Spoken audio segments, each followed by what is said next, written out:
真正的欧罗巴朝南应该穿上上等的好钢。神圣罗马帝国皇帝马克西米利安一世。中世纪绝对是被人误解最深的时代之一。除去那些关于黑暗和愚昧的刻板印象外，这个时代显然还有许多现代文化和艺术奠定了基础。正如马尼福格在《时尚通史》里指出的那样，中世纪晚期到文艺复兴时代，不仅是东西方时尚圈分道扬镳的重要节点，也是欧罗巴朝南的时尚之路的重要转折点。其在服装方面由松到紧的剧烈变化，深刻而持续地影响了之后好几百年的时尚圈。在中世纪之前，尽管彼此相隔万里，但东西方时尚圈的穿衣心得惊人的一致。双方都认为宽袍大袖和雌雄莫辨才是时尚穿衣的不二法则。在欧洲，地中海明媚的阳光和温暖的气候，让古典时代的希腊和罗马人养成了天生不爱穿裤子的毛病。除了确实凉快的因素外，宽松长袍之下还隐藏着重要的经济原因。只有富有的人才有资格把整块宽大的布料披在身上，尽管这看起来相当缺乏男子气概。而且罗马士兵不止一次在战场上被罗马的敌人日耳曼人和基斯泰人嘲笑为娘炮，但罗马人依然为自己的卓越审美沾沾自喜，更何况他们中的许多人本身就喜欢娘炮。从森林深处到大城市罗马打拼的日耳曼青年，一开始是很不认同这套审美观的，所以当他们在公元410年8月24日一巴掌把罗马时尚圈拍在沙滩上的时候，他们做的第一件事就是剥夺了朝南们露大腿的特权，让大家都穿上裤子。在罗马帝国尚未沦陷的东半边，也就是后来被我们称为拜占庭的那个国家，朝南们又坚持了好几百年才穿上裤子。日耳曼人轻而易举的就得到了罗马，却吃了没文化的亏。他们皈依了基督教，在基督教神学禁欲主义的影响下，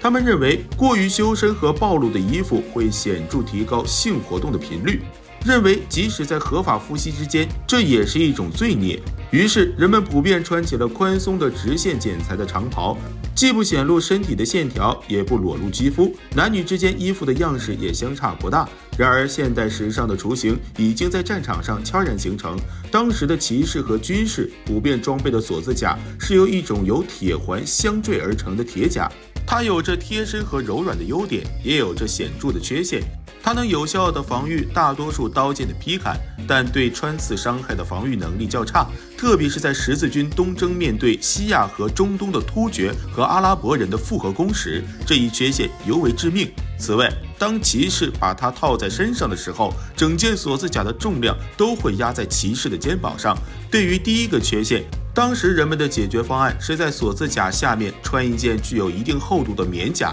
因为当箭头不幸穿透锁子甲时，其大部分杀伤力已经被消耗了，因此箭头可能会被棉甲挡住，从而无法深入人体造成伤害。为了弥补第二个缺陷，人们穿戴锁子甲后用腰带紧紧束住腰部，从而使锁子甲的一部分重量分散到腰部，以减轻肩部的负担。这种被称为软铠甲或者武装衣的棉甲，通常由棉花、羊毛或亚麻制成。为了提高防御力，它通常具有一定的厚度，这在无意中使穿戴者看上去肩宽背阔，而腰间紧束的腰带则凸显了穿戴者的腰部，塑造了骑士肩宽腰细、胸部宽阔饱满、背部厚实挺拔的雄性特征明显的形象。在骑士文化风行的中世纪，骑士无疑是最受社会追捧和青睐的时尚潮男。他们的一举一动不但牵动着贵妇和少女的心，也牵动着巴黎和罗马的时尚圈。于是模仿骑士英武形象的男装就应运而生了。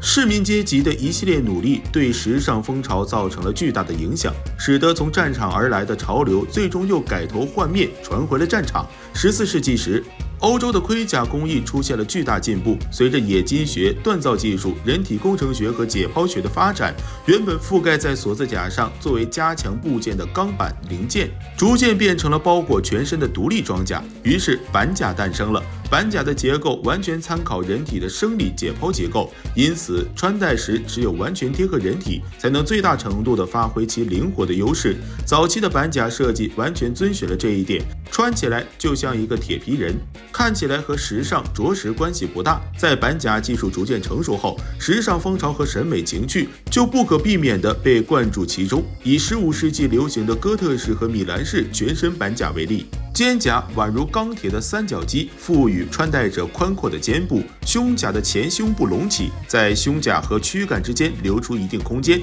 以保护人体最重要的脏器心、肝、肺、脾。这样一来，即使弩师侥幸穿透了胸甲，也无法立刻进入人体，而很可能会被胸甲卡住。这个设计增强了胸甲的保护性，也赋予了穿戴者饱满的胸部曲线。而服装的设计也反馈回了战场，比如紧身裤上的一个奇妙设计。女性被严禁穿着紧身裤的一个重要原因是，这种长袜一开始是以类似现代女性吊带袜的方式系在腰部的，后来才变成人类似连裤袜的紧身裤。为了解决腰围和臀围之间的差异，人们在前裆处开了一个口子，而为了遮挡这个口子，人们又在这个位置缝了一块布。穿上这种紧身裤之后，这块布就在裆部形成了一个兜状的迷之凸起。在发现这个兜具有炫耀男性第一特征的妙用之后，当时的潮男们立刻在裆部开始了军备竞赛。于是这个兜变得越来越大，越来越高耸，最终在文艺复兴时变成了一个叫做遮阴带的东西。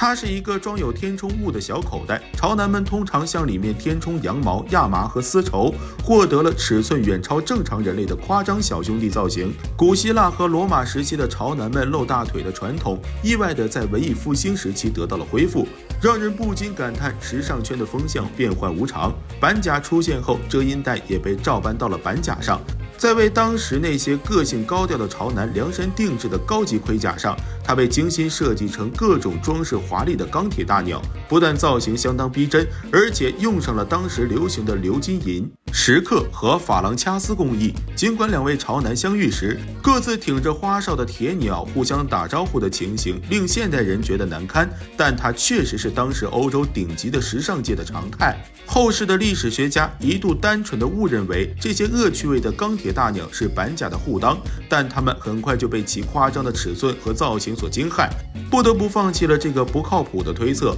因为任何盔甲都不需要伸出来身体半英尺之长来保护裆部。当然，它也能在一定程度上起到护裆的作用，但并非单纯的护裆。除了这种原形毕露的原味设计以外，一些人还别出心裁地把这个部件设计成了动物或者其他形象。揭开历史面纱，探寻神秘冷兵器。本期的分享到这里就结束了。喜欢冷兵器的朋友可以点个关注，下期和您分享更精彩的内容。我们下期内容再见。